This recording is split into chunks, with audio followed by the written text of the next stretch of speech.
حضرت داتا صاحب رحمۃ اللہ علیہ کی کتاب ہے کشف المحجوب، اس میں بھی یہ حدیث ہے اور حدیث شریف کی کئی کتابوں میں یہ حدیث شریف موجود ہے، اور اس حدیث مبارکہ کے اندر ہمارے سیکھنے کے لیے بہت کچھ ہے۔ ایک صحابی ہیں نبی پاک صلی اللہ علیہ وسلم کے، ایک مرتبہ حضور اقدس صلی اللہ علیہ وسلم کی خدمت میں حاضر ہیں، تو نبی پاک صلی اللہ علیہ وسلم نے پوچھا کیف اصبحت یا حارثہ، اے حارثہ تم نے کس حال میں صبح کی، یعنی اس وقت آپ کی کیا کیفیت ہے، کیا حال احوال ہیں۔ اس سے ایک بات یہ بھی پتہ چلی کہ جو بڑے ہیں ان کو اپنے چھوٹوں کے ساتھ شفقت کا، محبت کا رویہ اختیار کرنا چاہیے، تاکہ وہ دین کے متعلق اپنے بڑوں سے بلا تکلف پوچھ سکیں، سیکھ سکیں، سوال کر سکیں۔ یعنی عام آدمی کے درمیان اور جو مقتدا ہے، پیشوا ہے، راہبر ہے، رہنما ہے، اس کے درمیان وہ فاصلہ جس طرح آج کل فاصلے ہو گئے ہیں وہ فاصلہ ہونا نہیں چاہیے۔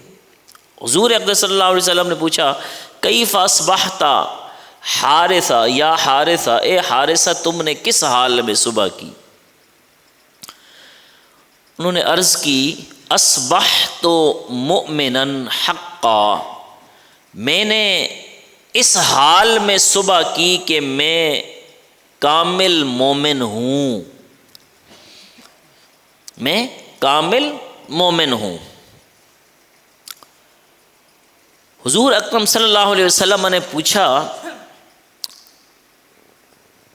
کہ یہ بتاؤ کہ ہر چیز کی ایک حقیقت ہوتی ہے نا، ہر چیز کی لِكُلِّ شَيْءٍ حَقِيقَةٌ فَمَا حَقِيقَةُ ایمانِکَ، کہ ہر چیز کی ایک حقیقت ہوتی ہے، تمہارے ایمان کی کیا حقیقت ہے، کیفیت کیا ہے، محسوسات کیا ہیں، باطن کی کیفیت کیا ہے۔ انہوں نے عرض کی کہ یا رسول اللہ صلی اللہ علیہ وسلم میرے ایمان کی حقیقت یہ ہے کہ میرا دل دنیا سے نکل گیا ہے، میں دنیا سے نہیں نکلا۔ رات والی بات کے ساتھ میں اس کو کنیکٹ کروں گا کہ میرا دل دنیا سے نکل گیا ہے، میں تو دنیا میں رہتا ہوں لیکن دنیا مجھ میں نہیں رہتی۔ بس یہی خلاصہ ہے، یہ نچوڑ ہے کہ آپ دنیا میں رہو مگر دنیا آپ میں، ایسے ہی کہ جس طرح کشتی ہوتی ہے نا، کشتی، مولانا روم نے کہا کہ کشتی جب پانی کے اوپر چلے تو پانی کشتی کو سہارا دے کر چلاتا ہے، سہارا دے کر چلاتا ہے اور کشتی چلتی رہتی ہے، اور فرمایا کہ اگر پانی کشتی کے اندر آ جائے تو ڈبو دیتا ہے۔ تو اسی طرح سے آپ دنیا میں رہیں، ہم دنیا میں رہیں، دنیا میں جو بھی نعمتیں اللہ تعالیٰ نے حلال ہمارے لیے فرمائی ہیں ان سے لطف اندوز ہوں، ان سے مستفید ہوں، لیکن ہرگز دنیا کو دل میں جگہ، رات اس پر بات ہو چکی۔ نبی پاک صلی اللہ علیہ وسلم نے وہ معروف حدیث ہے کہ جس کا مطلب یہ ہے کہ دنیا کی محبت ہر برائی کی جڑ ہے۔ کیا کیا قتل ہوتے ہیں جائیدادوں پر، تین چیزیں بتایا گیا نا، تین چیزیں بتائی گئی، فتنے کی وجہ کیا ہے، زن، زر اور زمین۔ زمین کی وجہ سے قتل و غارت ہوتی ہے، زر سونا چاندی مال روپیہ پیسے ان کی وجہ سے ہوتی ہے، اور تیسرا زن عورتوں کی وجہ سے ہوتی ہے، رشتہ نہیں دیا، فلانا نہیں ہوا، یہ نہیں ہوا، طلاق کیوں ہو گئی، یہ آگے پیچھے اس قسم قتل و غارت۔ تو دنیا کی محبت ہر برائی کی جڑ ہے، تو دنیا کی محبت سے نکل کر آپ تھوڑا سا پیچھے آ جائیں تو آسودگی ہے، سکون ہے، اطمینان۔ ایک اور میں آپ کو یہاں ذرا بات بتاؤں، ہمارے ہاں ایک جملہ بولا جاتا ہے عام و خاص، ہم کہتے ہیں لالچ بری بلا ہے۔ کیا کہتے ہیں؟ لالچ بری بلا ہے۔ لیکن جتنا لالچ ہمارے اندر ہے، کہتے ہیں لالچ بری بلا ہے، لکھا بھی ہوتا ہے لالچ بری بلا ہے، لیکن جتنا لالچ ہمارے اندر ہے، پھر مزے کی بات ہے کہ یہ جتنے فراڈیے لوگ ہیں نا، جتنے بھی فراڈیے لوگ ہیں، چاہے وہ ڈبل شاہ ہو، ٹرپل شاہ ہو، مزاربہ اسکینڈل ہو، فلانا ہو فلانا ہو فلانا ہو، جتنے بھی دو نمبری کے اس قسم کے کیسز ہیں، یہ لوگ کیوں کامیاب ہیں؟ کیونکہ لالچی لوگ زندہ ہیں، دن دگنی رات چگنی ترقی کرنا چاہتے ہیں، راتوں رات کروڑ پتی بننا چاہتے ہیں۔ نتیجہ کیا نکلتا ہے کہ اصل سرمایے سے بھی اربوں روپے کا وہ ہمارے کراچی میں مزاربہ اسکینڈل، پھر ہری پور ہزارہ میں لوگوں نے پلاٹ بیچ کے، سونا چاندی بیچ کے، سارا کچھ بیچ کر جو ہے نا وہ پیسے دیے کہ جی ہمیں پروفٹ ملے گا۔ اور ڈبل شاہ کراچی کا معروف کیس، اس نے پیسے تو پورے ملک سے ہی لیے، وہ کیا کرتا تھا، وہ یوں کرتا تھا کہ ہر جگہ نا جہاں بھی بیٹھا ہوتا تھا ایک بریف کیس اس کا ہوتا تھا، اس میں پیسے ہوتے تھے، ساتھ میں بندہ ہوتا تھا، ساتھ میں ہاں فلانے کو 2 لاکھ دے دو، فلانے کو 1 لاکھ دے دو، فلانے کو 50,000 دے دو، سامنے جو لوگ بیٹھے ہوتے تھے ہاں بھائی اس کو اتنے دے دو، اس کو اتنے دے دو، اس کو اتنے دے دو، لوگ خوش ہوتے تھے۔ اور بلکہ ایک کیس ایسا بھی ہوا، وہ بھی کراچی کا ہی ہے، وہ ایک اینکر تھا، وہ مارا گیا، اس نے بھی اس قسم کا کوئی جیلی کام بنایا ہوا تھا کہ بھئی میں ٹائروں کا کاروبار کرتا ہوں تو اس سے مجھے پروفٹ آتا ہے۔ لوگ اس قدر لالچ میں آ گئے کہ ایک آدمی نے اس کو 50,000 دیے، اس نے پروفٹ دیا، اس نے کہا اچھا یہ بھی تو رکھ لے، اس نے پھر اور پروفٹ دیا، اس نے کہا اچھا یہ بھی تم رکھ لو، اس نے اور پروفٹ دیا، کہا یہ بھی تم رکھ لو، کرتے کرتے کرتے کرتے سارے پیسے جو ہے وہ ادھر سے دیتا گیا، یہ واپس اس کو ریٹرن کرتے گئے تاکہ جتنے پیسے زیادہ ہوں گے پروفٹ زیادہ آئے گا۔ پتہ چلا کہ خواب تھا جو کچھ کے دیکھا، جو سنا افسانہ تھا، کہ جو اصل رقم تھی اس سے بھی فارغ ہو گیا۔ تو یہ سارا کیا ہے؟ دنیا کی محبت اور لالچ ہے، لیکن لالچ کے پیچھے کیا ہے؟ دنیا کی محبت۔ یہ بیوقوف بن کیوں جاتے ہیں؟ لالچ میں آ کیوں جاتے ہیں دنیا کی محبت میں؟ اور پھر کیا ہوتا ہے کہ کوئی حواس باختہ ہو جاتا ہے، کسی کا ذہن کام کرنا چھوڑ دیتا ہے، کوئی کہاں پہنچ جاتا ہے، کوئی کہاں پہنچ جاتا ہے کہ یار اتنا لاس ہو گیا۔ کیونکہ آپ کو پتہ ہے وہ ایک بڑا اس طرح کا کیس ہوا، اس میں بندے تھے دونوں بھاگ گئے دبئی، خاصے پیسے کوئی 1 کروڑ 2 کروڑ اکٹھے کر کے دبئی بھاگ گئے۔ ایک کو بہرحال، دونوں کو بلکہ انٹرپول کے ذریعے واپس لایا گیا، ایک تو مر گیا۔ اب قبر سے کہاں سے پیسے لائیں گے؟ قبر سے کہاں سے پیسے لائیں گے؟ دوسرا، اس کی بھی عدالت سے ضمانت ہوگی، اس نے کہا جی میں 10-10 ہزار مہینے کے ان کو دیتا رہوں گا۔ وہ کہتے ہیں کہ نہ 9 من تیل ہوگا اور نہ رادہ ناچے گی، نہ بجے گا، نہ ہوگا بین اور نہ بجے گی بانسری۔ تو یہ لالچ، اور اس کے پیچھے ہمارے اندر کیا ہے؟ دنیا کی محبت۔ تو انہوں نے، حضرت حارثہ نے کہا کہ دنیا کی محبت میرے دل سے نکل گئی ہے۔ اب جب دنیا کی محبت نکل گئی، اللہ اکبر، کاش کہ یہ کیفیت ہمیں نصیب ہو جائے، لیکن ہم لوگ مانگتے بھی تو نہیں ہیں نا۔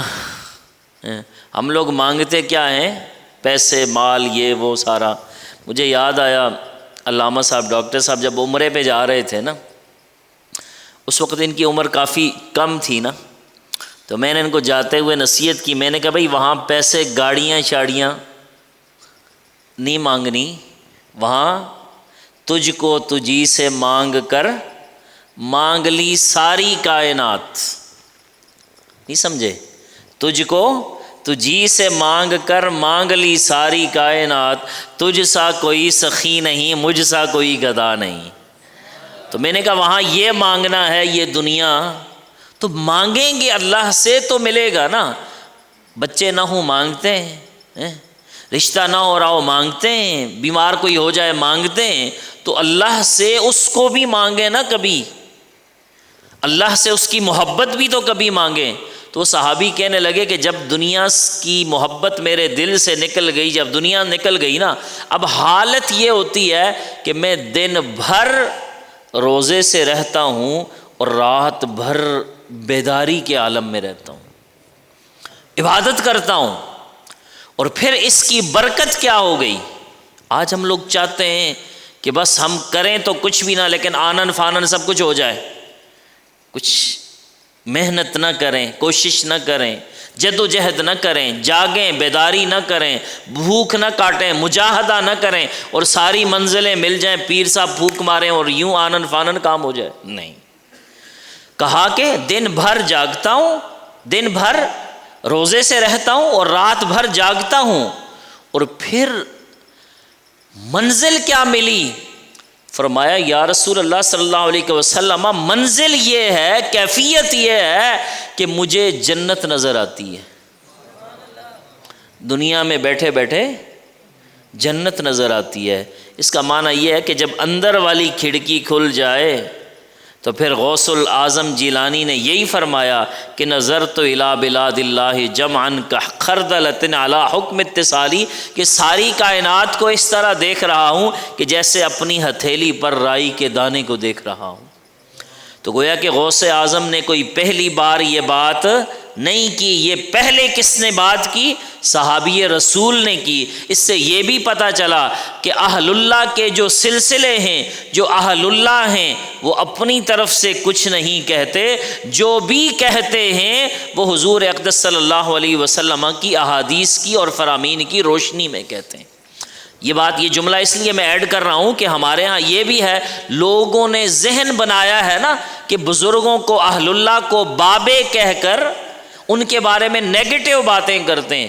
آپ کو یہ پتہ ہونا چاہیے کہ یہ جو بزرگ تھے، اہل اللہ تھے، غوث الاعظم شیخ عبد القادر جیلانی تھے، ہم لوگ تو سوچتے ہیں نا وہ کہ ایسے اس طرح جس طرح ہمارے ہاں پیر ہوتے ہیں ویسے اس طرح والے پیر تھے، وہ تو صبح سے لے کر شام تک علوم و فنون کی کئی کتابیں پڑھاتے تھے، مدرس تھے، استاد تھے، لیکن ادھر مقام کیا تھا کہ رائی کے، جس طرح رائی کے دانے کو ہتھیلی پر دیکھا جا سکتا ہے، فرماتے تھے کہ کائنات کو دیکھ رہا ہوں، یہ پیچھے سے وہ فیض آ رہا ہے مصطفیٰ کریم صلی اللہ علیہ وسلم سے اور آپ کے صحابہ سے۔ تو عرض کی یا رسول اللہ، ایسا لگ رہا ہے کانی انظر الی اہل الجنت یتزاورون فیہا، دیکھ رہا ہوں کہ جنتی آپس میں ملاقات کر رہے ہیں۔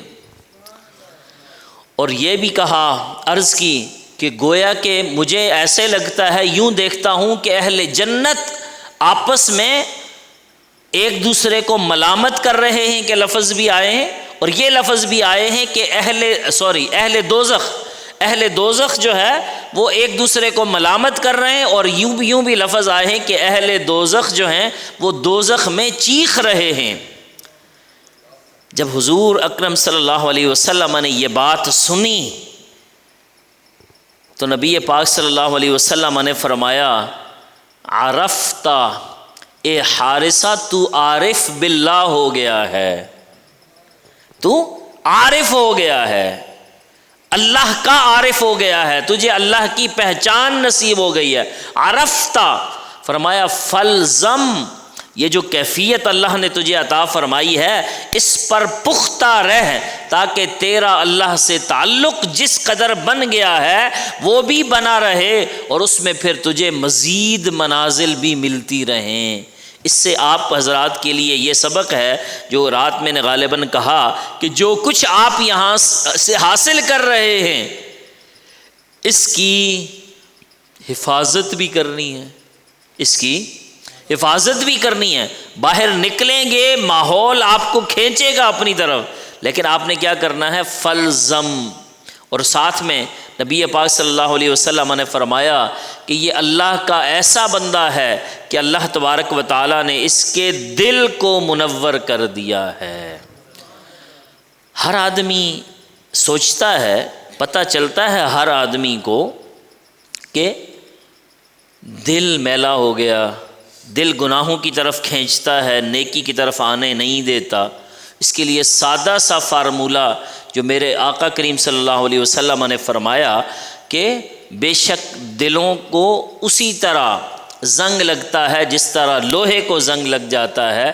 فرمایا کہ اگر دل کے زنگ کو دور کرنا ہو تو اللہ کی یاد سے دور کیا جائے۔ اسی طرح سے ایک اور حدیث مبارکہ میں نبی پاک صلی اللہ علیہ وسلم نے دل کی سختی کو اور دل کی آلودگی کو، دل کی سیاہی کو دور کرنے کے لیے جو نسخہ بتایا وہ بتایا تلاوت قرآن اور موت کو کثرت سے یاد کرنا۔ تو دوستو دنیا میں رہیں، دنیا کو اپنے اندر نہ آنے دیں۔ اور جب یہ بڑی اہم بات ہے جو رات کو میں نے آخر میں کچھ غیر رسمی بات آپ سے کی کہ جب انسان کو اپنے گناہ کا ادراک ہو جائے نا، آپ سمجھ لیں یہ اللہ کا آپ پر بڑا کرم ہو گیا۔ پھر چونکہ چنا کے مت کریں۔ اس کے بعد جب آپ کو ادراک ہو گیا کہ میں غلط سمت پہ جا رہا ہوں، اس کے بعد اس غلط سمت کو چھوڑ دیں۔ یار صحابہ نے تو دین کے لیے، ایمان کے لیے، حق کے لیے اپنی جانیں دے دی۔ ہم چھوٹے چھوٹے گناہ نہیں چھوڑ سکتے؟ اس شبے کی بنیاد پر کیا کریں، ماحول ہے، معاشرہ ہے، اس کے بغیر گزارا نہیں چلتا، یہ نہیں ہوتا، وہ نہیں ہوتا، یہ سب ہیلے بہانے ہیں، یہ قبر میں کام نہیں آئیں گے۔ تو اللہ تبارک و تعالی ہمیں وہ ایمان، وہ کیفیات، وہ انوار، وہ تجلیات جو حضور اقدس صلی اللہ علیہ وسلم کی صحبت کی برکت سے صحابہ کو ملے تھے اور وہاں سے سینہ بسینہ آگے آئے ہیں، اللہ تبارک و تعالی ہم سب کو بھی وہ سارے انوار اور وہ تجلیات اور وہ فیوزات عطا فرمائے۔ وآخر دعوانا ان الحمد للہ رب العالمین۔